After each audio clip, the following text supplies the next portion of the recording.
So నిన్న Hare Krishna. So నిన్న క్లాస్లో భగవద్గీతలో మనకి ఏమేమి ఉన్నాయి సాక్ష్యాలు?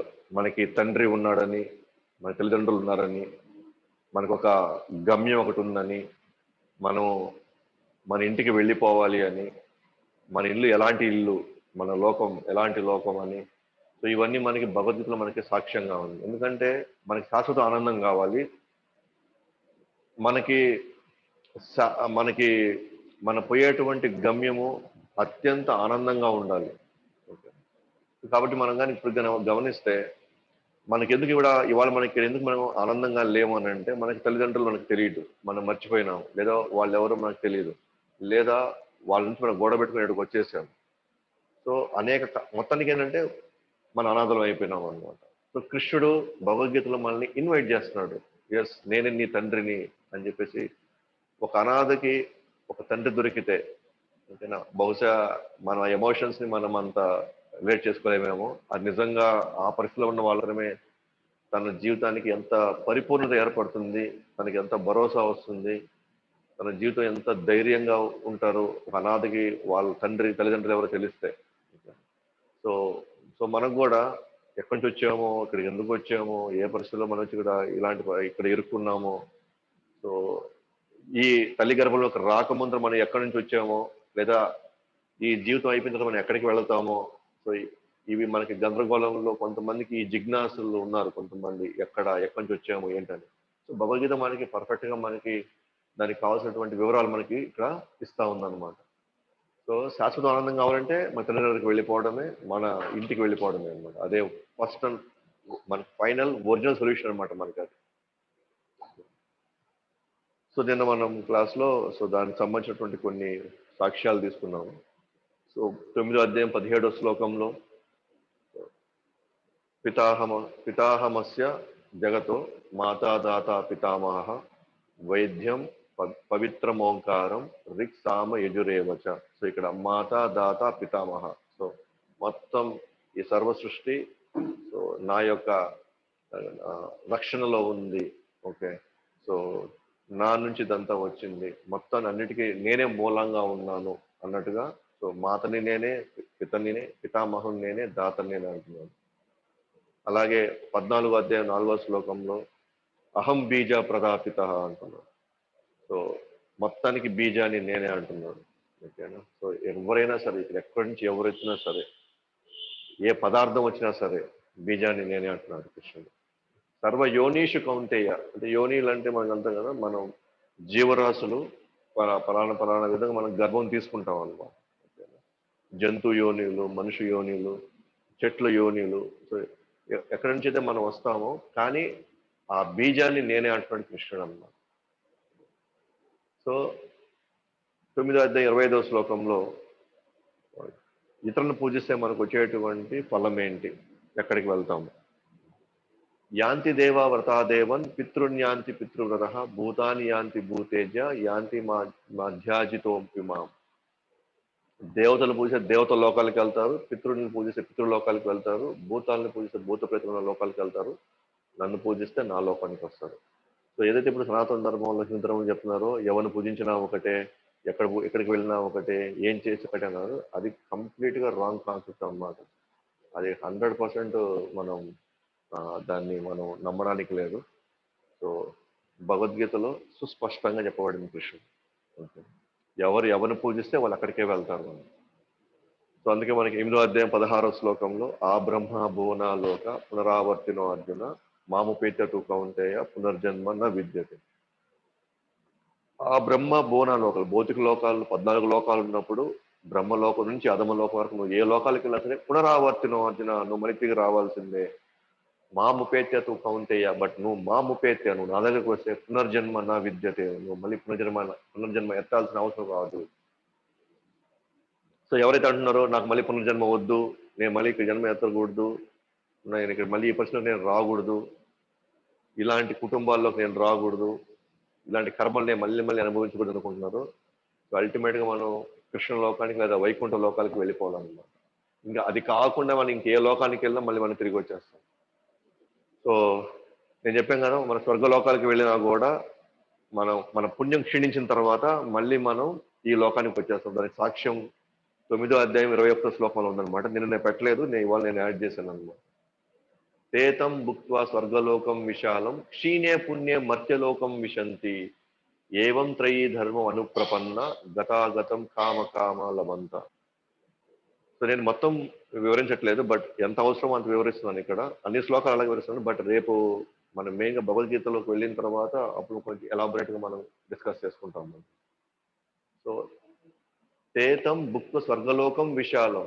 సో ఎవరైతే ఇక్కడ కొన్ని కార్యక్రమాలు చేసి స్వర్గలోకానికి వెళ్తారో, అంటే భౌతిక జగత్తులోనే ఉన్న కొన్ని స్వర్గలోకాలకు వెళ్తారో, క్షీణే పుణ్యే మర్త్యలోకం విశంతి.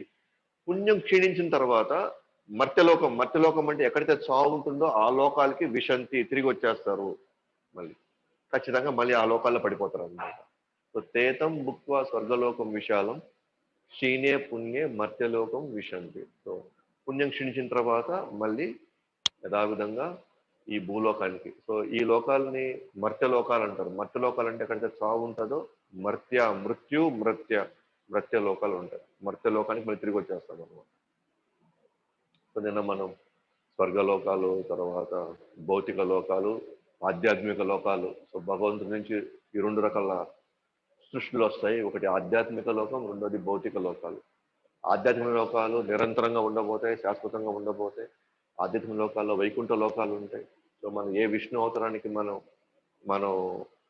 సంబంధం ఏర్పరచుకుంటామో, ప్రేమ పెట్టుకుంటా సేవ చేసుకుంటామో, సో ఆ లోకానికి మనం వెళ్ళిపోతాం అన్నమాట.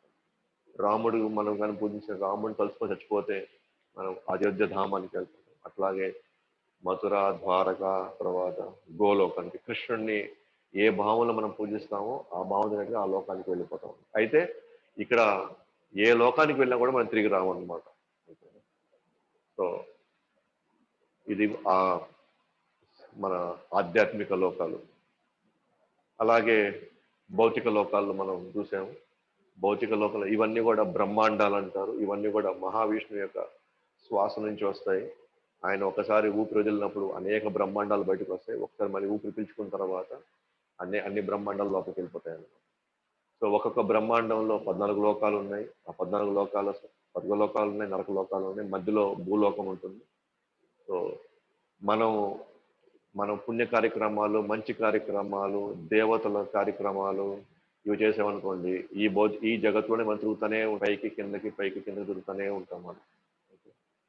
నేను మళ్ళీ ముసలితనము, రోగము, చావు, పుట్టుక, ఆధ్యాత్మిక, ఆది భౌతిక, ఆది దైవిక క్లేశాలు నేను అనుభవించకూడదు, శాశ్వతంగా నాకు ఇటువంటి పరిస్థితి నేను పడకూడదు అనుకుంటే మాత్రం మానవ జన్మలో మాత్రమే కృష్ణుడిని తలుచుకుంటేనే లేదా విష్ణుని తలుచుకుంటేనే మనం బయటపడగలుగుతాం.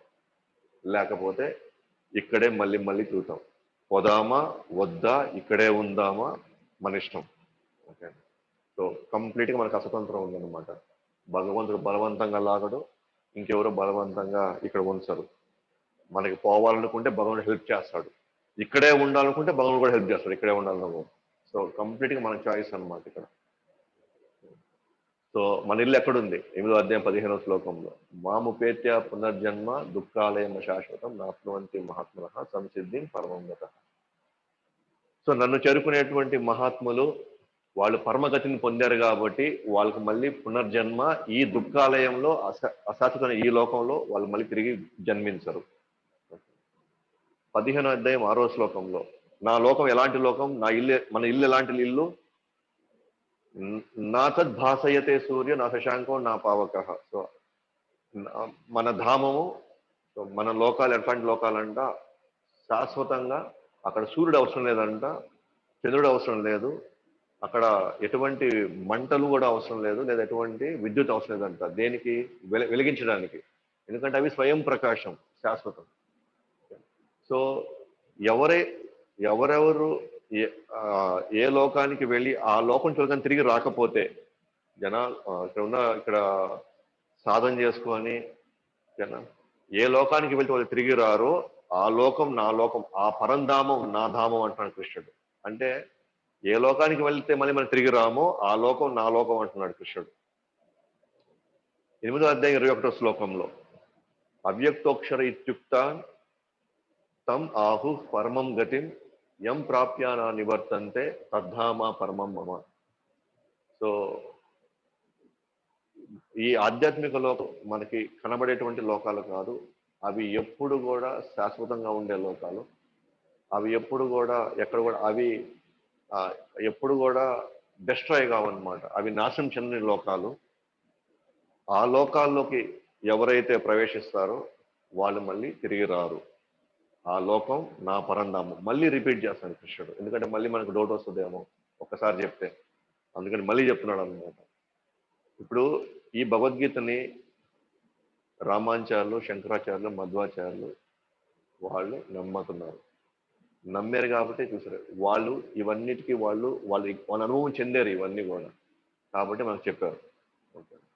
కాబట్టి మనము అదే బాటలో మనం ప్రయాణిస్తే ఖచ్చితంగా గోల్ రీచ్ అయిపోతాం. మనం ఖచ్చితంగా మనం తండ్రి దగ్గరికి వెళ్ళిపోగలం మనం. సో శాస్త్రాలు మనకి ఇచ్చినాయి అనమాట. అవి తల్లి లాంటివి. మనకి భగవంతున్న సంబంధం ఏంటి? తండ్రి. ప్రాసెస్ ఎలా వెళ్ళాలి ఆయన దగ్గరికి? కేవలం భక్తి ద్వారా మాత్రమే. ప్రయోజనం మనం ఏం పొందుతాం? మనం ఏదైతే శాశ్వతంగా మనం అనుకుంటున్నాం కదా, నాకు ఆనందం లేదే, నాకు ప్రేమ లేదు, నన్ను ఎవరు ప్రేమించట్లేదు, నాకు నాకు ఆనందమే లేదు, మనం పరితపిస్తున్నాం కదా, అదే మనకి ఫలితం అన్నమాట. ఆధునిక విజ్ఞానంలో ఆధునిక విజ్ఞానం మనకేం చెప్తుందంటే, మనం 9th క్లాస్కి 10th క్లాస్కి మనకు వచ్చే మినిమం ఆ క్లాసెస్కి వచ్చేసరికి మనకి మ్యాక్సిమం దేవుడు లేడు, ప్రకృతి అంతా అదే ఏర్పడిపోయింది, అదే దానికి అదే తయారు చేసుకుంది, మనుషులు కోతుల నుంచి వచ్చారు, మనకు కనబడట్లేదు కాబట్టి భగవంతుడు లేడు, జన్మ మృత్యు అనేటువంటి ఈ సమస్యల నుంచి మేము పూర్తిగా పరిష్కరించగలము అనేటువంటి ఈ ఎన్నెన్నో రకాలుగా వాళ్ళు ఈ స్టేట్మెంట్ మనకు వదులుతారనమాట. మన పుస్తకాల్లో, మన సిలబస్ల్లో వదులుతారనమాట. అయితే కృష్ణుడు క్లియర్గా చెప్తున్నాడు, ఈ ప్రకృతి ఆంధ్ర ఏర్పడలేదు నాయన, ఇదంతా నా అధ్యక్షతను నడుస్తుంది, నా యొక్క కనుసనలో నడుస్తా ఉందని చెప్పేసి మన కృష్ణుడు 9వ అధ్యాయం 10వ శ్లోకం చెప్తాడు అనమాట. మయాధ్యక్షేణ ప్రకృతి సూయతే చరాచరం హేతునానేన కౌంతేయ జగద్విపరివర్తతే. కృష్ణుడు చెప్తున్నాడు. ఓకేనా? నా అధ్యక్షత నడుస్తాను, మొత్తం నా కంట్రోల్లో ఉంది. నేను సృష్టించబట్టే ప్రకృతి వచ్చి నేను నాశనం చేసినప్పుడు సృష్టి మళ్ళీ లయమైపోతుంది అంటున్నాను. ఇక్కడ ఉన్న స్థావర జంగములన్నీ కూడా తిరిగే జీవరాశులు, తిరగని జీవరాశులు, ఇదంతా కూడా ఈ ప్రకృతి మొత్తం నా యొక్క ఆధీనంలో ఉంది. అది పరివర్తన చెందుతూ ఉంటుంది. జగద్వి పరివర్తతే, అది పరివర్తన చెందుతూ ఉంటుంది. అలాగే మనుషులు కోతులు వచ్చారంటాం. 15వ అధ్యాయం 7వ శ్లోకంలో మమైవాంసో జీవలోకే జీవభూత సనాతన మనసస్యాని ఇంద్రియాన్ని ప్రకృతిస్థాని కర్షతి. సో మనం భగవంతుడి అంశాలమంట, కానీ మనస్సు ఇంద్రియాల వల్ల మన పడేటువంటి ఆ కష్టాలు ఈ ప్రకృతిలో విపరీతమైన బాధలు పడుతున్నామంట. ఇది లేదు. ఏడుకు వచ్చిన మనం దొంగతనాలు చేస్తున్నాము. చిన్నప్పుడు మనం అబద్ధాలు చెప్పాము, చిన్నప్పుడు మనం ప్రేమ లేఖలో లేదా లవ్ థింగ్స్ లేకపోతే ఇవన్నీ సర్వసాధారణంగా చూస్తున్నారు. ఇవన్నీ ఎవరి లక్షణాలు? ఇవన్నీ కోతి లక్షణాలా లేకపోతే కృష్ణుడి లక్షణాలు? ఇవన్నీ కృష్ణుడు చేసిన లీలలో మనం ఇక్కడ చేస్తూ ఉన్నాం. అంటే అప్పుడు మన మన తండ్రి ఎవరు? మన బీజం ఎక్కడి నుంచి వచ్చింది? మన బీజం. కోతులు వచ్చి దొంగతనాలు చేస్తాయా? కోతులు వచ్చి మోసాలు చేస్తాయా? కోతులు వచ్చి ఆ, అబద్ధాలు చెప్తాయా? ఎవరిని బ్రెయిన్ వాష్ చేస్తున్నారు ఇక్కడ? ఆధునిక విజ్ఞానం మనల్ని బ్రెయిన్ వాష్ చేస్తుందా? లేకపోతే ఇస్కాన్ మనల్ని బ్రెయిన్ వాష్ చేస్తుందా? ఆధునిక సమాజం మనల్ని బ్రెయిన్ వాష్ చేస్తుందా? ఇస్కాన్ మనల్ని బ్రెయిన్ వాష్ చేస్తుందా? లేకపోతే శాస్త్రాలు మనం బ్రెయిన్ వాష్ చేస్తున్నాయా? లేకపోతే ఆచార్యులు మనం బ్రెయిన్ వాష్ చేస్తున్నారా? మనము గుడ్డిగా వెళ్ళిపోతున్నాం అంతే, కానీ శాస్త్రాలు నమ్మము, కానీ సైన్స్ నమ్ముతాం. సైన్స్ ఏమంటుందంటే మనం కోతుల నుంచి వచ్చామంటుంది, కానీ మనం నమ్ముతున్నాము. కానీ మన మన తండ్రి చాలా గొప్పవాడు, మన తండ్రి ఎంతో దయామయుడు, మన తండ్రి ఎన్ని చేసినా మనల్ని యాక్సెప్ట్ చేస్తాడు, ఆయన పలానా లోకం ఉంది, పలానా ఇది ఉంది అని అంటే మనం నమ్మం అనమాట. కానీ కోతుల నుంచి మనిషి వచ్చే మాత్రం భయంకరంగా నమ్ముతాం అనమాట. మనకి ప్రశ్నించడానికి ఒక్కరు కూడా మనం ముందుకు రాలేము. కానీ దేవుడు ఎక్కడున్నాడు, నువ్వు చూసావా, నేను చూసానా, దీనికి మాత్రం మనం వెంటనే మనం ప్రశ్నలు వేసేస్తాం అన్నమాట. కానీ ఎవరు కూడా కోతి నుంచి ఎప్పుడు వచ్చాడు, ఏ సంవత్సరంలో జరిగింది అని మాత్రం మనం ప్రశ్నించలేము. మరి కోతి నుంచి మనుషులు వచ్చి, మరి కోతులు ఎందుకున్నాయి ఇప్పుడు? మరి కోతుల నుంచి మనుషులు వచ్చినప్పుడు కోతులు ఎందుకు ఉండాలి ఇక్కడ? మరి కోతుల నుంచి మనుషులు అయిపోయినాయి కదా. అలా అనుకుంటే మనుషుల తర్వాత ఎవరు వస్తారు తర్వాత?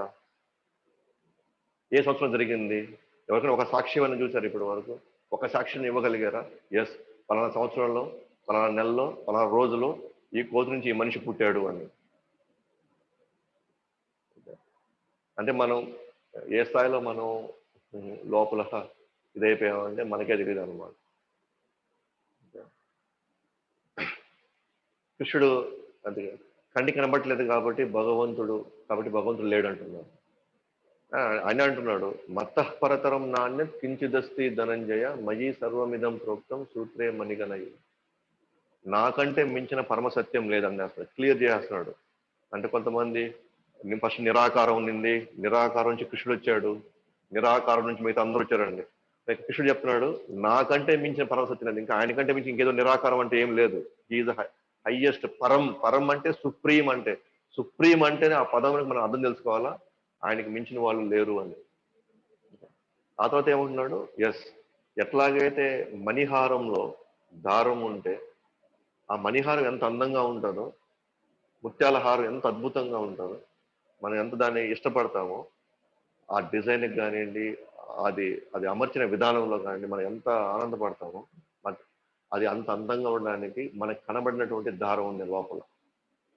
వన్స్ ఆ దారం కట్ చేస్తే ఈ అందం ఎగిరిపోద్ది, ఈ డిజైన్ ఎగిరిపోతుంది, మొత్తం చలచదురైపోతుంది అనమాట. మన కంట్రోల్ లేకుండా, నాసా కంట్రోల్ లేకుండా, ఎవరి కంట్రోల్ లేకుండా ఈ రోజు కూడా భూమి అలాగే తిరుగుతూనే ఉంది. లక్షల సంవత్సరాల నుంచి మార్స్, వీనస్, ప్లూటో, ఈ గ్రహాలన్నీ కూడా వాటి పని అవి జరుగుతూనే ఉన్నాయి. ఎక్కడ ఎలాంటి ఇది లేకుండా, గందరగోళాలు లేకుండా స్మూత్గా నడిచిపోతుందంటే నేను అనుకున్న దారం నేర్చుకుంటున్నాడు కృష్ణుడు. సో దారం మనకు కనబడదు ఎప్పుడు, కానీ దారం వల్ల ఇవన్నీ, ఆ ముత్యాల హారం ఉంది. సో కృష్ణుడు మనకి ఎప్పుడు కనబడ్డు, అట్లీస్ట్ ఇప్పుడున్న భౌతిక పరిస్థితిలో ఈ కంటికి అయితే కనబడ్డు, కానీ ఇవన్నీ నడుస్తున్నాయంటే అది ఆధారం అన్నమాట. ఓకే, సో మనకు కనిపించాల్సిన అవసరం లేదు, కానీ కొద్దిగా కామన్ సెన్స్ ఉంటే మనకు అర్థమవుతుంది అన్నమాట. దీని వెనకాల ఒక ఇంటెలిజెంట్ పర్సన్ ఉన్నాడు, ఒక తెలివైనటువంటి ఒక పరమ వ్యక్తి దీన్ని అన్ని కూడా చూసుకుంటున్నటువంటి మినిమం థింగ్స్ మనకు అర్థమైపోతాయి అన్నమాట. సో ఆధునిక విజ్ఞానం ఏం చెప్తుందంటే మేము మాత్రమే పరిష్కరించగలము ఈ సమస్యలన్నిటికీ, అన్ని సమస్యలు మేము పరిష్కరించగలుగుతాం అంటారు. కానీ అది ఎప్పటికీ వాళ్ళు పరిష్కరించలేరు అనమాట. ఎందుకంటే అసలు సృష్టించిన వాళ్ళు కాదు. ఈ ఈ ఈ సృష్టిని సృష్టించింది ఆధునిక విజ్ఞానంలో ఉన్నటువంటి వ్యక్తులు కాదు. సృష్టించిన వాడికి మాత్రమే ఆ సృష్టిలో ఉన్నటువంటి రహస్యాలు తెలిసి ఆ సృష్టిని ఎలా చేయాలా, ఏం చేయాలా, దాంట్లో ఒకవేళ ప్రాబ్లమ్స్ దాన్ని ఎలా మనం దాన్ని రెక్టిఫై చేయాలని చెప్పేది ఎవరు అంటే మ్యానుఫ్యాక్చరర్స్ మాత్రమే చెప్పగలుగుతారు, సృష్టించిన వాళ్ళు మాత్రమే.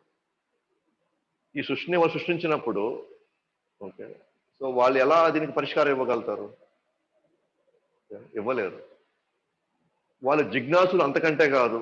జిజ్ఞాసులు అంటే వాళ్ళకి ఎవరికి కూడా ఇంత అద్భుతంగా ఈ సృష్టి ఎలా నడుస్తుంది, ఎవరు చెప్పకుండా సూర్యుడు టైంకి ఎలా పైకి వస్తున్నాడు, చంద్రుడు ఎలా అస్తమిస్తున్నాడు, ఇక్కడ ఉన్నట్టు అనేకమైనటువంటి ప్రకృతి నియమాలని అంత అద్భుతంగా ఇన్ని కలర్లు ఎలా వచ్చినాయి, ఇంత సువాసన ఎలా వచ్చాయి, ఇన్ని టేస్ట్ ఎలా వచ్చాయి పళ్ళల్లో, వెజిటబుల్స్ లో.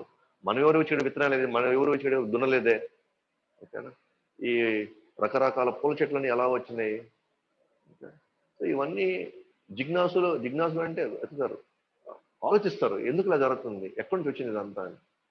ఉదాహరణకి ఇప్పుడు ఐన్స్టీన్ ఉన్నారు అనుకోండి, సారీ న్యూటన్ ఉన్నారు అనుకోండి.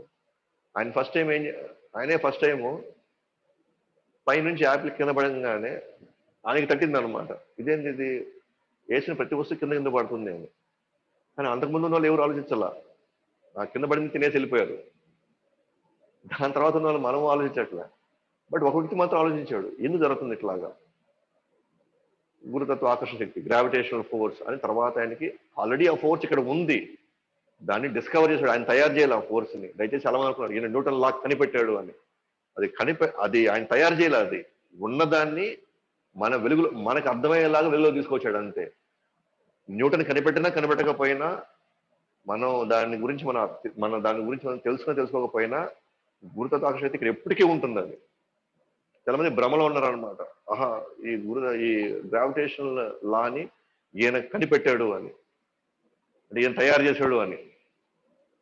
తయారు చేయాల, డిస్కవర్ చేశాడు. డిస్కవర్ అంటే ఉన్నదాన్ని మనకు అర్థమయ్యేటట్టుగా ఓహో ఇది ఉందని చెప్పాడు అంతే. అలాగే శాశ్వత దుఃఖాలను కూడా గుర్తించలేకపోయారు వీళ్ళు అసలు.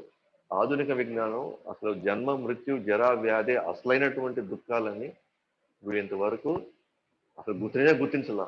నీ కారు లేకపోవడం ప్రాబ్లము, నువ్వు నల్లగా పుట్టడం ప్రాబ్లము, నువ్వు పొట్టిగా పుట్టడం ప్రాబ్లము, నీకు నీ నీ నీ ఆఫీస్లో నీకు పెద్ద స్థానం నువ్వు వెళ్ళకపోవడం అదే నీ ప్రాబ్లం అని మనల్ని ఇవే ప్రాబ్లమ్స్ కింద చెప్తున్నాయి అనమాట మనకి. కానీ ముసలితనము, రోగము, చావు, పుట్టుక యాక్చువల్ ప్రాబ్లమ్స్ అని అవి మనం ఇంతవరకు మనకి చెప్పాల. ఒకవేళ చెప్పుంటే మనం ఈ పాటికి ఈ పరిస్థితిలో ఉండం మనం.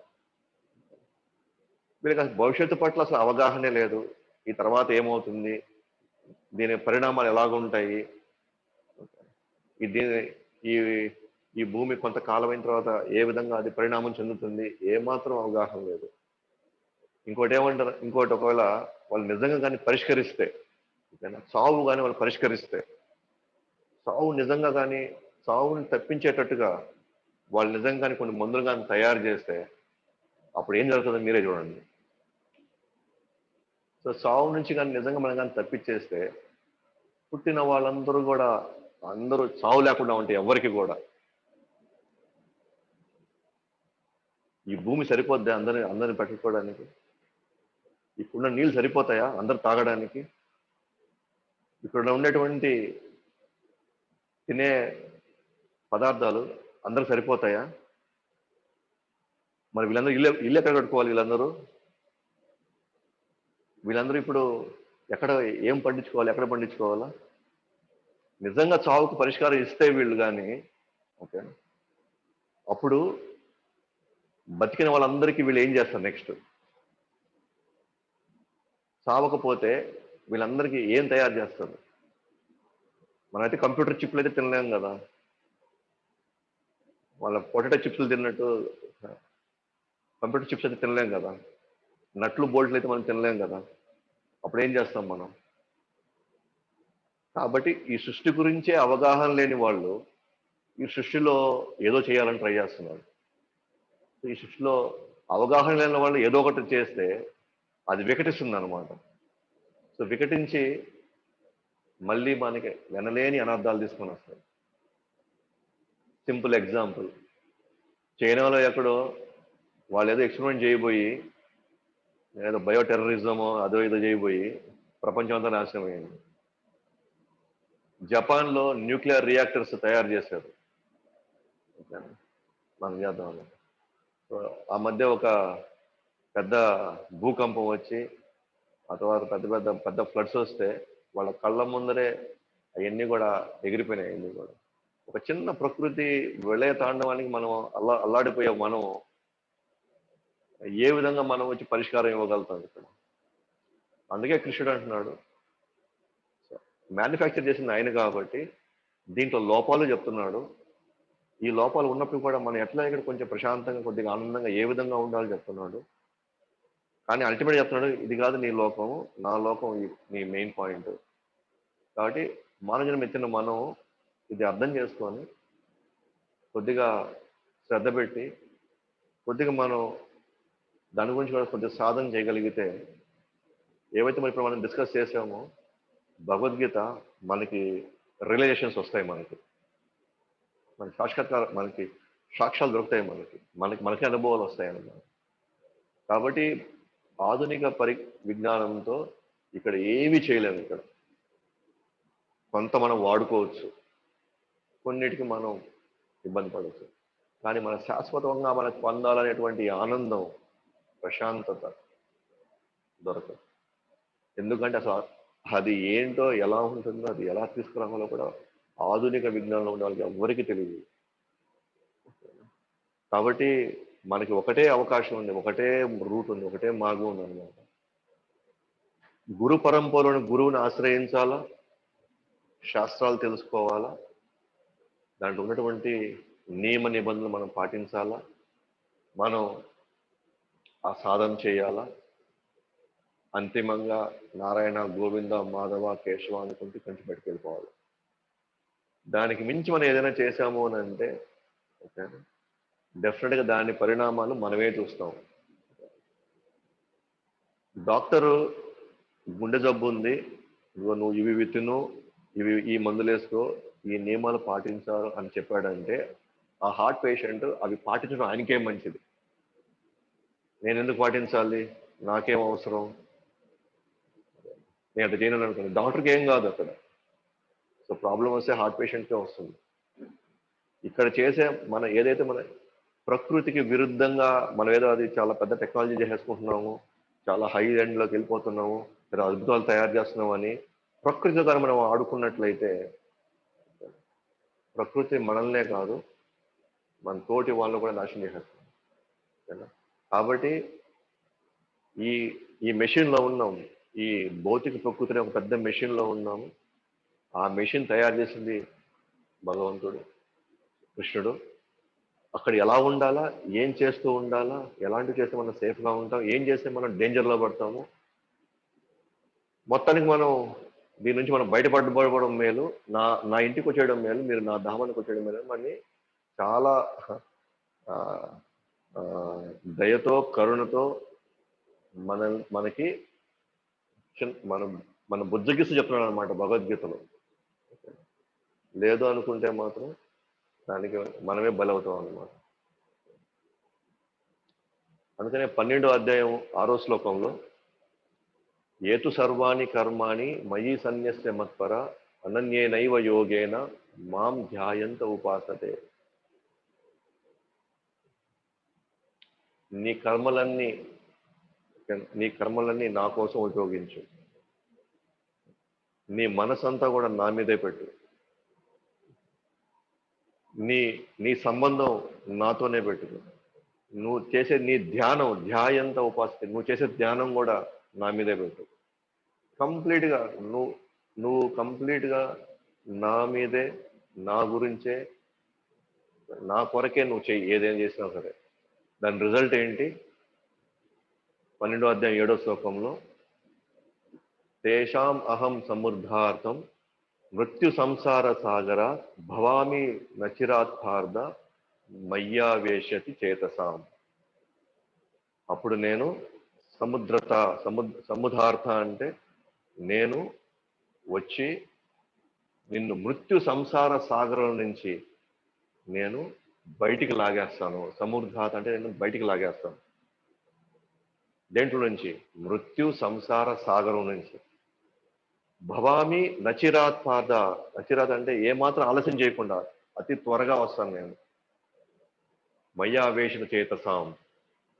సో నేను వచ్చి మృత్యు సంసారం నుంచి నిన్ను పూర్తిగా నేను లాగేస్తాను బయటికి. ఎప్పుడు? ఏతు సర్వాణి కర్మాని, నీ కార్యాలన్నీ నా కొరకైతే, నీ మనసు నా మీదే అయితే, నీ సంబంధం నాతోనే అయితే, నువ్వు చేసే ధ్యానం కూడా నా మీదే అయితే, అప్పుడు నేనేం చేస్తాను? అతి త్వరగా వచ్చి నేను ఇక్కడ జన్మ మృత్యు అనేటువంటి భయంకరమైనటువంటి ఈ శాశ్వతమైనటువంటి దుఃఖాల నుంచి నేను త్వరగా వచ్చి ఆ సాగరం నుంచి నేను మిమ్మల్ని బయటికి లాగేస్తాను అంటున్నాను. సో జన్మ మృత్యు జర వ్యాధికి అల్టిమేట్ మనకి ఉండేటువంటి సొల్యూషన్ ఆధునిక విజ్ఞానం కానే కాదు, లేదా ఆధునిక విజ్ఞానం పాటించేటువంటి అతి కొంతమంది సైంటిస్టులు, డాక్టర్లు, ఇంజనీర్లు కాదు. సో జన్మ మృత్యు జరా వ్యాధికి కంప్లీట్గా మనం ఇక్కడి నుంచి మనకు బయటపడగలిగేది దేవాది దేవుడు శ్రీకృష్ణుడు. సో రేపు ఫస్ట్లో మనం చెప్పుకున్నాం అసలైన దుఃఖాలు జన్మ మృత్యు జరా వ్యాధి, అసలైన దుఃఖాలు అనుకున్నాం. దాంట్లో మధ్యలో వచ్చేటి కొన్ని 3 దుఃఖాలు ఉన్నాయి. ఏది? ఆధ్యాత్మిక, ఆది భౌతిక, ఆది దైవిక క్లేశాలు ఉన్నాయి. మొత్తం ప్రతి ఒక్కరము దీంట్లో ఏదో ఒక ఫేజ్లో ఏదో ఒక సమస్యలో మనం ఇరుక్కునే ఉన్నాం. ఇది సత్యం. కానీ తాత్కాలికంగా ఏదో ఆధునిక విజ్ఞానంలో వచ్చే కొన్ని కొన్ని విషయాలు మనం తీసుకొని ఎప్పటికైనా ఆనందంగా ఉంటాంలే, ఎప్పటికైనా ఆనందంగా ఉంటామని ఈ భ్రమలో మనం బతుకుతూ ఉన్నాము. కానీ ఆధునిక విజ్ఞానంలో తాత్కాలికంగా కొన్ని మనం చేసుకోవచ్చు, కొన్ని మనం ఉపయోగించుకోవచ్చు. కానీ శాశ్వతమైనటువంటి జన్మ మృత్యు జరా వ్యాధి నుంచి మాత్రం ఎప్పటికీ బయట పడేయలేదు. ఎందుకని అంటే సృష్టించింది వాళ్ళు కాదు. సృష్టించింది ఎవరు? కృష్ణుడు. తండ్రి అంటున్నాడు, నా ధామం ఇల్లు ఆయన, నా ఇల్లు అంటున్నాడు. పైగా నువ్వు నా మీద, నువ్వు నా గురించి ఆలోచించి నువ్వు నాతో సంబంధం పెట్టుకున్నట్లయితే, నాతో పాటు ఉన్నట్లయితే నేను లాగేస్తాను నేను బయటికి అంటున్నాను. సో సృష్టించిన ఆయన తండ్రి మనల్ని తీసుకొని బయటికి లాగేస్తాడు. దేంట్లో నుంచి? జన్మ మృత్యు జరా వ్యాధి నుంచి మనల్ని బయటికి లాగేస్తాడు. కాబట్టి ఇక్కడ మనం గమనిస్తే తాత్కాలిక పరిష్కారం ఏంటంటే, ఇక్కడ మనం ప్రశాంతంగా ఉండాలంటే మన ఇంద్రియాలని జాగ్రత్తగా పెట్టుకోవాలా. సో కృష్ణుడి దర్శనంతో కళ్ళుని జాగ్రత్తగా పెట్టుకోవాలి. కృష్ణుడు పువ్వులతో మన ముక్కులు జాగ్రత్తగా పెట్టుకోవాలి. కృష్ణ ప్రసాదం, కృష్ణ నామంతో మన నాలుక జాగ్రత్తగా పెట్టుకోవాలి. కృష్ణ కథతో మన చెవులు జాగ్రత్తగా పెట్టుకోవాలి. మన చర్మంతో, కృష్ణుడి సేవతో మన చర్మాన్ని జాగ్రత్తగా పెట్టుకోవాలి. మనసుని హరే కృష్ణ మంత్రంతో జాగ్రత్తగా పెట్టుకోవాలి. బుద్ధిని భగవద్గీత భాగవతంతో నింపాలి. ఇది తాత్కాలికంగా ఇక్కడ మన ఆనందంగా ఉండండి. ఈ భౌతిక లోకం దుఃఖాలయమైనప్పటికీ కూడా ఎంతో కొంత ప్రశాంతంగా, ఎంతో కొంత ఆనందం మనం పొందాలంటే ఇవి మనం ఫాలో అవడానికి ప్రయత్నించాలి. ఇదంతా ఒక రోజులో కాదు, ఒక నెలలో కాదు, ఒక సంవత్సరంలో కూడా కాకపోవచ్చు. కానీ రోజు కొద్ది కొద్దిగా మనం చేసుకుని వీటికి అలవాటు పడుతూ ఉండాలి. శాశ్వత పరిష్కారం ఏంటి? మన తండ్రి మన శాశ్వతమైన ఇంటికి తిరిగి వెళ్ళిపోవడమే. అదే మన శాశ్వత పరిష్కారం. ఓకే, ఇక్కడ ఉండి నేను ముసలితనం నుంచి నేను జయిస్తాను, నేను చావు నుంచి జయిస్తాను, నేను రోగాల నుంచి నేను పూర్తిగా నేను బయటపడతాను అనుకుంటే అది కేవలం అది కళ్ళగానే మిగిలిపోతున్నాం అన్నమాట. పైగా మనం ఇంకా ఎన్నో అవరోధాలు, ఎన్నో కష్టాలు ఎదుర్కోవాల్సి వస్తుంది ఇక్కడ. కాబట్టి సో మ్యానుఫ్యాక్చర్ చేసిన ఆయన సృష్టికర్త కృష్ణుడు చెప్తున్నాడు. సో 2 లోకాలు ఉన్నాయి. సో భౌతిక లోకం ఉంది, ఆధ్యాత్మిక లోకం ఉంది. ఈ లోకం ఎప్పటికైనా నాశనమయ్యే లోకాలే, ఈ లోకం ఎప్పుడైనా శాశ్వతంగా ఉండే లోకాలు. సో మనం ఈ భౌతిక లోకం నుంచి శాశ్వత లోకం వైపు మన ప్రయాణం. కాబట్టి ఆధునిక విజ్ఞానాన్ని మనం కొంత వాడుకోవచ్చు, కానీ కొంత మనకు కావాల్సిన కొన్ని చిన్న సమస్యలకు మనం వాటిని చూసుకోవచ్చు. కానీ శాశ్వతమైన ఆనందము, శాశ్వతమైనటువంటి మన ఉనికి ఉండాలి అనుకుంటే మాత్రం ఖచ్చితంగా మనకున్న 2 మార్గాల్లో జీవిస్తున్నంత కాలము కృష్ణుడి గురించి మనం తలుచుకోవడము, తిరిగి వెళ్ళిపోయిన తర్వాత కృష్ణుడితో పాటు ఉండిపోవడమే. మనం కాదు, ఇక్కడ ఆచార్యులు, అనేక మంది భక్తులు, భగవంతుడు శాస్త్రాల రూపంలో వాళ్ళు మనకి వివరిస్తూనే వస్తున్నారు. చేసుకున్న వాళ్ళందరూ కూడా ఆ గమ్యాలకు వాళ్ళు చేరుకుంటున్నారు. కాబట్టి సింపుల్గా చెప్పాలంటే మనకి పుస్తకాలు కావాలంటే మనకు కావాల్సింది గ్రంథాలయంలోకి వెళ్ళాల్సిందే. పుస్తకాలు కావాలంటే, పుస్తకాలు చదవాలనుకుంటే గ్రంథాలయంకి వెళ్ళాలి. పుస్తకాలు కావాలనుకుంటే, చదువు కావాలంటే విద్యాలయంలోకి వెళ్ళాలి. అంటే విద్యాలయంలో మనకు విద్య దొరుకుతుంది. మనం రోగం నివారించుకోవాలంటే వైద్యాలయంలోకి వెళ్ళాలి. సో రోగం నివారించుకోవడానికి మనం గ్రంథాలయంకి పోకూడదు, లేదా రోగం నివారించుకోవడానికి మనం గ్రంథాలయానికో విద్యాలయానికి వెళ్ళకూడదు, వైద్యాలయంలోకే వెళ్ళాలి. పొరపాటున మనం విద్యాలయానికి వెళ్ళామనుకోండి, ఏదో ఇక్కడ విద్య కొద్దిగా స్పెల్లింగ్ మిస్టేక్ అయిందని చెప్పేసి కొద్దిగా మనకు కన్ఫ్యూజ్ అట్టు వెళ్ళామనుకోండి, సో కొన్ని ప్రమాదాలు ఉన్నాయి అక్కడ. అలా భోజనం కావాలనుకుంటే మనం భోజనాలయానికే వెళ్ళాలి. అంతేగాని మనం వేరే ఏరియాలోకి, వేరే ప్రదేశంలోకి వెళ్ళామనుకోండి మనకు దొరకదు. అలాగే మనకి నీళ్లు కావాలంటే ఎడారిలో చూడకూడదు. కానీ ఎడారిలో నీళ్లు ఉంటే కనిపిస్తాయి, ఎండమావులు నీళ్ళు లాగే కనిపిస్తాయి. ఇంకొంత దూరం పోతే మనకు నీళ్ళు దొరికిపోతాయి అనిపిస్తుంది. కానీ ఆడిపోతే నీళ్ళు ఉండవు. ఇంకొంచెం దూరంలో కనిపిస్తుంది, ఇంకేముంది ఆడదాకపోతే నీళ్ళు దొరుకుతాయి కదా అనిపిస్తుంది, కానీ దొరకదు అక్కడ. అంటే మనం వెతికేటువంటి నీరు మనకి అవసరమైంది, మన జీవనం నిలపడానికి అది అత్యంత అవసరమైనటువంటి పదార్థం. కానీ ఎక్కడ వెళ్తున్నాం మనం? ఎడారి వెళ్తున్నాం. ఎడారిలో ఏంటి? అసలు నీళ్ళే దొరకని ప్రదేశం అది. సో నీళ్ళే దొరకని ప్రదేశంలో నీటి కోసం వెతకడం అంటే మనలో అంటే మనకు మనం చావును తెచ్చుకోవడమే ఇది. మనకి మనం మృత్యుని తెచ్చుకోవడమే, అంతే కదా. కానీ నీళ్ళు కావాలంటే ఎక్కడికి వెళ్ళాలా? చెరువు దగ్గరికి వెళ్ళాలా, లేదా నది దగ్గరికి వెళ్తే అది నీళ్లు ఉండే ప్రదేశం అది. సో నీళ్లు ఉండే ప్రదేశంలో వెళ్తే నీళ్లు దొరుకుతాయి. కానీ నీళ్ల కోసం ఎడారి తిరిగామనుకోండి, నీళ్ళు దొరకవు. కానీ నీళ్లు ఉన్నట్టు కనిపిస్తుంది మనకి. అలాగే దుఃఖాలయంలో ఆనందం కోసం వెతకూడదు. ఎడారిలో నీళ్ళ కోసం ఎట్ట వెతకూడదో, దుఃఖాలయంలో దుఃఖాలే ఉండే ప్రదేశాల్లో ఆనందం కోసం ఎట్లా వెతుకుతాం? వెతకలేము. వెతికామంటే మనకు దొరకదు. అందుకే మనం గమనిస్తే ఇక్కడ జన్మ మృత్యు జరా వ్యాధి కాన్స్టెంట్ ఫేజ్ వెళ్తా ఉంటాయి అన్నమాట. కొంతమంది చనిపోతూ ఉంటారు, కొంతమంది పుడుతూ ఉంటారు, కొంతమంది చనిపోతూ ఉంటారు, పుడుతూ ఉంటారు, చనిపోతూ ఉంటారు, పుడుతూ ఉంటారు.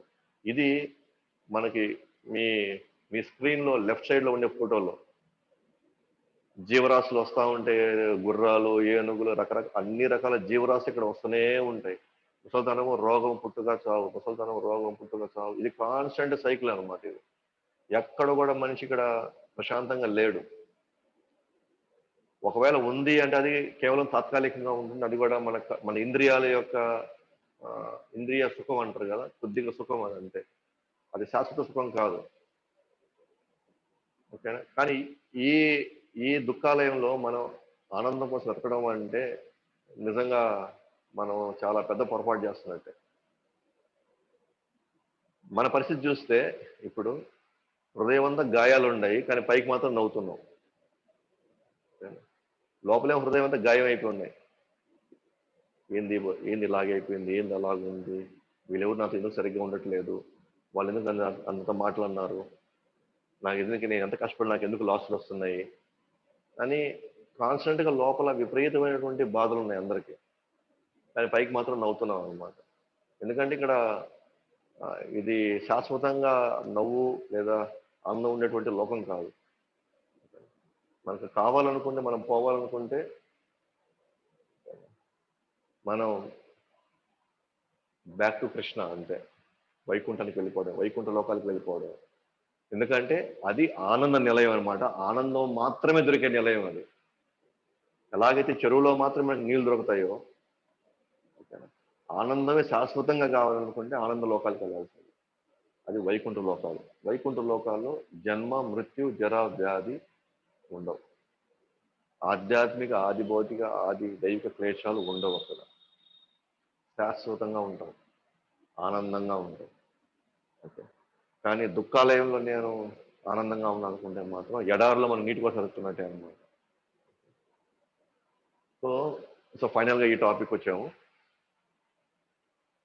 ఆధునిక సమాజం ఏం చెప్తుందంటే ఇది హోటల్ అని చెప్తుంది అనమాట. హోటల్ అని, హోటల్ అంటే ఏంటి? నీ ఇష్టం వచ్చింది నువ్వు తిను, నీ ఇష్టం వచ్చింది నువ్వు తాగు, నీ ఇష్టం వచ్చినట్టు నువ్వు ఇక్కడ ఏదైనా ఆర్డర్ చేసుకో, ఎలాగైనా నువ్వు ఉండి ఇక్కడ ఉండి నువ్వు అనుభవించు అంటారు. కానీ ఎలాగ పడితే అది దీన్ని, ఏది పడితే అది దీన్ని ఎట్లా అల్టిమేట్గా మనం హాస్పిటల్కి వెళ్తాం. అల్టిమేట్గా ఏదో ఒక ఇబ్బంది వస్తుంది. కానీ ఆచార్యులు ఏం చెప్తారంటే ఇది ఇది హోటల్ కాదు, నేను ఈ ఈ ప్రపంచం హోటల్ కాదు, ఇది హాస్పిటల్ అంటారు అన్నమాట వాళ్ళు. ఆధునిక సమాజం ఇది హోటల్ అంటుంది, నీ ఇష్ట ప్రకారం నువ్వు తాగు తిను బిల్లు కట్టేసి నువ్వు ఎంజాయ్ చేసుకో అంటుంది. కానీ ఆచార్యులు శాస్త్రాలు ఏం చెప్తాయంటే ఇది హాస్పిటల్ అని చెప్తుంది ఈ భౌతిక ప్రపంచాన్ని.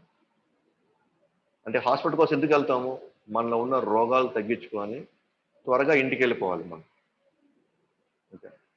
సో మన ఇక్కడ మానవ జన్మగా మనం ఇక్కడికి వచ్చింది మెయిన్ కారణం ఏంటంటే మనలో ఉన్న ఈ భవరోగాలు తగ్గించుకోవడానికి, ఇంకా మనం అనుభవించి ఇంకా ఈ భవరోగాలు చూడడానికి కాదు. ఈ భవరోగాలు పెరిగే కొన్ని అన్ని రకాల జన్మలు ఎత్తుతూనే ఉండాలి మనం, ఎందుకంటే అది క్లీన్ చేసుకోవాలి మళ్ళీ మనమే. సో మనం వచ్చింది హాస్పిటల్కి. ఇక్కడ హాస్పిటల్లో ఏముంటుంది?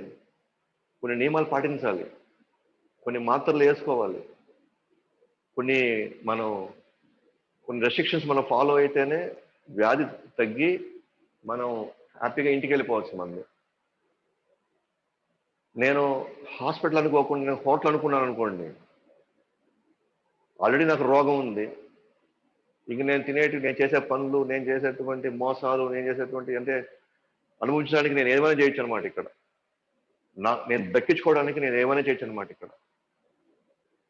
అని అంటారు కదా మామూలుగా ఇక్కడ, నువ్వు పైకి వెళ్ళాలంటే నువ్వు ఎంతమందినా తొక్కు, నువ్వు ఎంతమందినైనా మోసం చేయి, మొత్తానికైతే నువ్వు విజయం సాధించాలంటారు ఇక్కడ.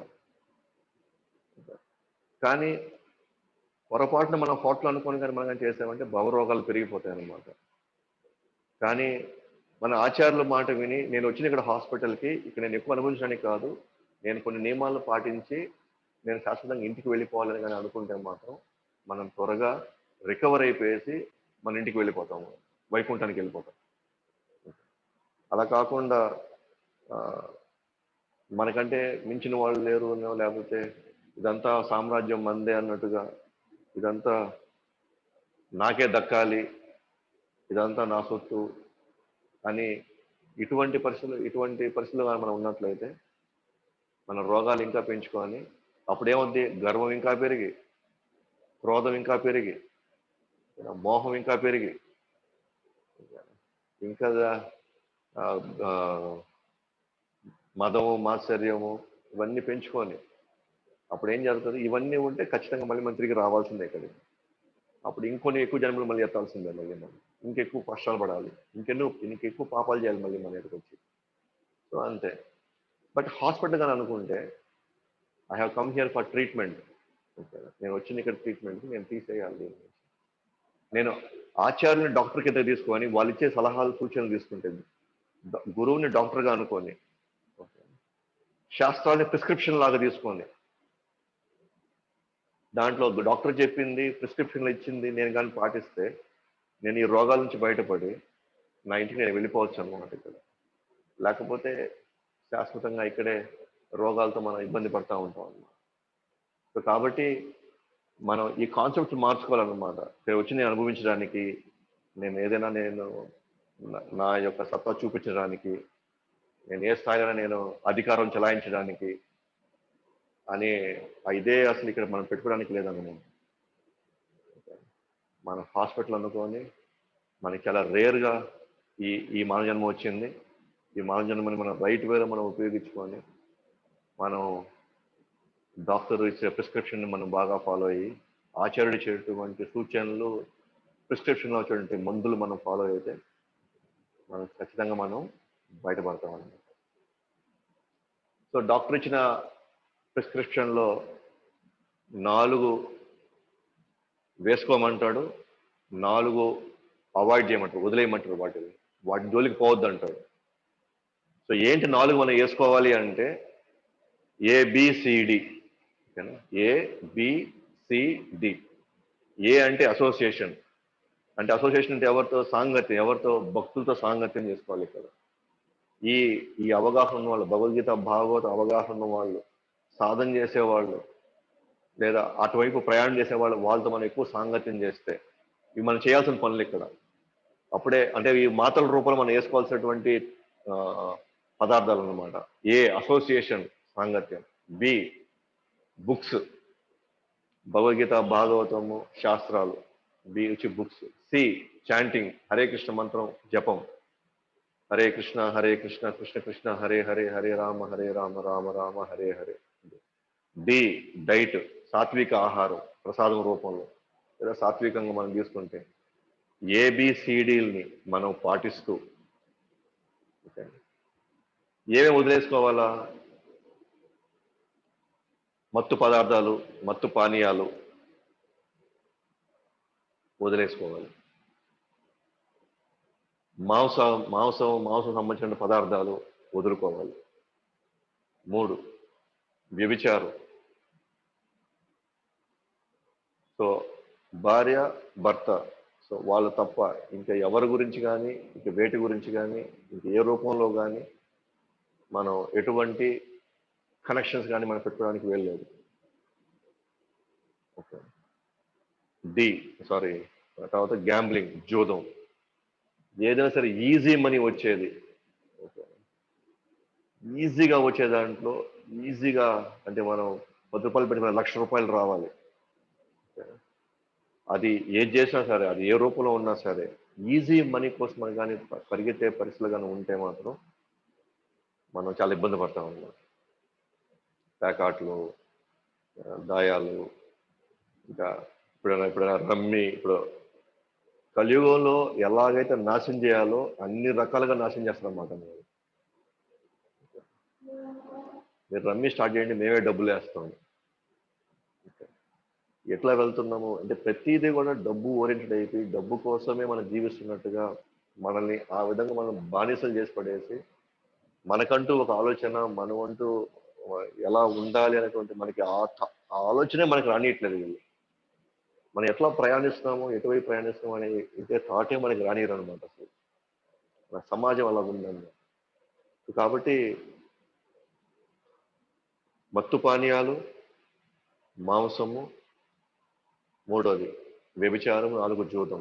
వీటి జోలికి పోకుండా ఏబిసిడి సాంగత్యము, భక్తుల సాంగత్యము, భగవద్గీత, భాగవతము, రామాయణం, మహాభారతం, వాట్ ఎవర్ ఆ కేటగిరీలోనే వస్తాయి అన్నమాట.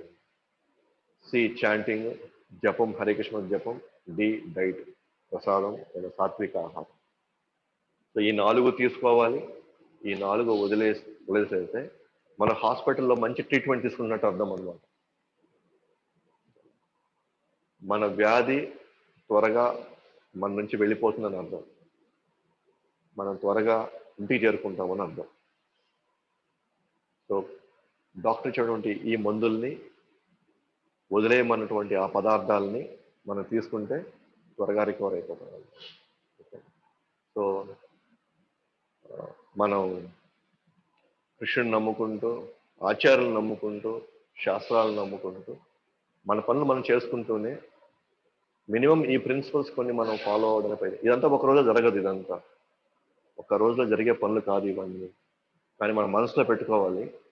సో నాకు ఆనందం ఎందుకు రావట్లేదు అంటే నేను ఇంకా ఇవి తింటున్నాను. నాకు ఆనందం ఎందుకు రావట్లేదు అంటే నేను ఇంకా నేను వదులుకోవాల్సింది ఇంకా నేను వదులుకోలేదు. నాకు ఆనందం ఎందుకు రావట్లేదు అంటే ఎందుకంటే నేను ఈ కార్యకలాపాలు ఇంకా నేను కొనసాగిస్తూనే ఉన్నాను అని మీకు తెలియాలి. అంతేగాని ఇక్కడ సమాజం కానీ, తల్లిదండ్రులు కానీ వీళ్ళెవరూ కారణం కాదు. ఇవి పాటిస్తే హాయిగా ఉంటాం, ఇవి పాటించకపోతే మనం నష్టపోతాం అంతే. ఇది ప్రతి ఒక్క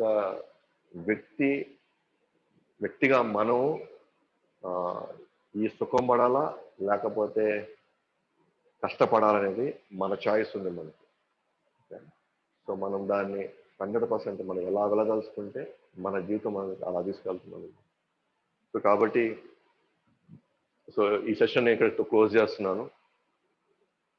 సో ఆధునిక విజ్ఞానం వల్ల మనం లాభపడేది 10% అయితే నష్టపోయేది 90%. కానీ వైదిక విజ్ఞానం ద్వారా 100కు 100% మనం ఫుల్ అడ్వాంటేజ్ తీసుకొని మనం బయటపడవచ్చు. మనకి హెల్ప్ చేయడానికి, మనకు అర్థం చేసుకోవడానికి, పాటించడానికి డెఫినెట్గా మనకు హెల్ప్ చేసే వాళ్ళు వేల మంది ఉన్నారు. మనకు కావాలనుకుంటే, మనం చేయాలనుకుంటే, అది పాటించాలి అనుకుంటే మనల్ని ప్రేరేపించేవాళ్ళు, మనం ఇన్స్పైర్ చేసేవాళ్ళు, మనల్ని చక్కగా గైడ్ చేసేవాళ్ళు కావాల్సినంతమంది ఉన్నారు ఇక్కడ. లేదు ఇలాగే ఉండాలనుకున్నా, ఇది బాగుంది, ఇది హాయిగా ఉంది, నాకు కొత్తగా ఏం అవసరం లేదు, నా జీవితం ఇలాగే కొనసాగిని అనుకుంటే ఇది కంప్లీట్లీ మన చాయిస్ అండి. కానీ దయచేసి మనం ఇంకెవరిని బ్లేమ్ చేయకూడదు. నాకెందుకు ఆనందం లేదు, నాకెందుకు మనశ్శాంతి లేదు, నేను ఎందుకు సరిగ్గా జీవించలేకపోతున్నాను, నాకెందుకు కష్టాలు వస్తున్నాయి, మనం మాత్రం ఇంకెవరిని ప్రశ్నించడానికి లేదు. కాబట్టి మనం కొంచెం దృష్టిలో పెట్టుకొని, నాకు తెలిసి దీంట్లో ఈ గ్రూప్లో మా క్లాస్లో నాకు తెలిసి అట్లీస్ట్ 70% వాళ్ళు రెగ్యులర్గా ఇప్పుడు దాకా ఫాలో అవుతూ ఉన్నారు. 30% అటు ఇటు, కొంతమంది కొత్త వాళ్ళు జాయిన్ అవుతున్నారు, కొంతమంది వెళ్ళిపోతున్నారు. నా దేశం వరకు అట్లీస్ట్ 70% ఉన్నారు. సో 70% మెంబర్స్ కాన్స్టెంట్గా దీంట్లో ట్రయల్ అవుతున్నారంటే డెఫినెట్గా మీరు పూర్తిగా సుకృతం చేసుకొని మీరు రెడీగా ఉన్నారన్నమాట ఫాలో అవడానికి. ఓకేనా? అంటే మీరు ఎంతో కొంత మీకు అవగాహన ఉంది. కాబట్టి మీరు దీన్ని ట్రావెల్ అవుతున్నారు. డెఫినెట్గా మా వంతుగా మేము చేయగలిగింది, మేము చెప్పగలిగింది డెఫినెట్గా మా వంతుగా మేము హెల్ప్ చేస్తాం. ఓకే. సో మా వంతుగా మేము లేనంత వరకు మీ సందేహాలు తీర్చి సో ఏ విధంగా ఈ కృష్ణ చైతన్యంలో మనం ముందుకు కొనసాగాల. ఎస్, మనకి కుటుంబాలు ఉన్నాయి, తర్వాత మనకి కొన్ని బాధ్యతలు ఉన్నాయి, కొన్ని పనులు ఉన్నాయి, ఎవరి జీవితాల్లో వాళ్ళకి కావాల్సిన కొన్ని కొన్ని విషయాలు ఉన్నాయి. బట్ అవన్నీ ఉంటూ కూడా, అవన్నీ చేసుకుంటూ కూడా మనం ఎట్లా మనం ఈ ఈ సాధన, ఈ కృష్ణ చైతన్యాన్ని వదలకుండా మనం ప్రయాణించడం మనం ప్రయత్నించాలన్నమాట. డెఫినెట్గా మనందరం కానీ కలుసుకొని మనం ముందుకు వెళ్ళగలిగితే సో దాని రిజల్ట్స్ కూడా మీరే చూస్తారన్నమాట. హరే కృష్ణ. ఒక చిన్న సూచన, గమనిక. నెక్స్ట్ వీక్ నుంచి భగవద్గీత స్టార్ట్ చేస్తున్నాము. 2 days భగవద్గీత క్లాసెస్ ఉంటాయి. అంటే భగవద్గీత శ్లోకాల నుంచి ఫస్ట్ చాప్టర్ నుంచి మనం స్టార్ట్ చేయబోతాము. ఒక క్లాస్ మాత్రం ఇలాంటి జనరల్ క్లాస్ అన్నమాట. ఓకేనా? ఇలాంటి అసలు దేవుడు ఉన్నాడా, ఉంటే నాకు ఎందుకు కనిపించట్లేదు, అంటే మరి భగవంతుడు ఒక్కడే అయితే ఎందుకు ఇన్ని శాస్త్రాలు ఉన్నాయి, ఎందుకు ఇన్ని మతాలు ఉన్నాయి, ఆ తర్వాత అసలు పునర్జన్మలు ఉన్నాయా, నిజంగా ఎవరిని చూసారా పునర్జన్మ ఇంకోటి జన్మెత్తారని, ఓకేనా, అసలు కర్మలు ఎలా వస్తాయి, అసలు కర్మలు మన జీవితంలో ఎందుకు అసలు ఎంటర్ అయినాయి, మంచి వాళ్ళు చెడును జరుగుతుంది, చెడ్డ వాళ్ళకి మంచిను జరుగుతుంది, ఓకేనా.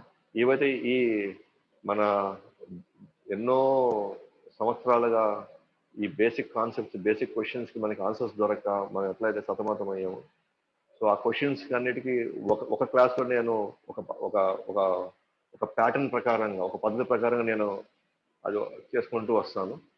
2 రోజులు మాత్రం భగవద్గీతాన్ని స్టార్ట్ చేస్తున్నాం అన్నమాట. సో రేపు ఫ్రైడే, సాటర్డే, సండే నెక్స్ట్ క్లాసెస్లోకి. సో 2 days భగవద్గీత, ఒకరోజు జనరల్ బేసిక్ మనలో ఉండేటువంటి అనేక సందేహాలకి నివృత్తి చేసే విధంగా, వాటికి సంబంధించిన విధంగా క్వశ్చన్స్ని మనకి ఆన్సర్ చేసుకుంటూ వెళ్తాము. కాబట్టి దయచేసి మీ దగ్గర భగవద్గీత బుక్ ఉంటే మంచిది, ఉండాలి. సో నేను శ్లోకాల ప్రకారంగా చెప్పుకుంటాను, మీరు భాష్యాలు మీరు వెతుక్కోవాలి, 100% మీరు చేయాలి. ఆయన ప్రభుపాదుల వారి భగవద్గీత యథాతథం అనేటువంటి ఈ బుక్ మీ దగ్గర ఉంటే మంచిది. ఎందుకంటే దాంట్లోంచి మనం మాట్లాడుకోబోతున్నాము, దాంట్లోంచి మనం చర్చించుకోబోతున్నాము, వివరాలన్నీ దాంట్లోనే ఉంటాయి. కాబట్టి భగవద్గీత యథాతథం శ్రీల ప్రభుపాదుల వారు రాసింది. సో ఆ భగవద్గీతలో నుంచి మనం డిస్కస్ చేయబోతున్నాం అన్నమాట. ఓకే. ఇంకా వేరే వేరే ఏ ఇతర భగవద్గీతల నుంచి కానీ, వేరే ఇతర ట్రాన్స్లేషన్స్ నుంచి మనం చేయట్లేదు. ఓకే. సో ఒకవేళ లేకపోతే దయచేసి మాకు మీరు మెసేజ్ పెట్టండి, మేము కొరియర్ చేస్తాము, మీకు వచ్చేస్తుంది. లేకపోతే మీరు అమెజాన్ నుంచి కూడా మీరు కాపీని మీరు ఆర్డర్ చేసుకోవచ్చు. సో తెలుగు బుక్ యథాతథం. ఓకే. కాబట్టి నెక్స్ట్ క్లాస్ నుంచి మనం భగవద్గీతని స్టార్ట్ చేస్తాం. హరే కృష్ణ.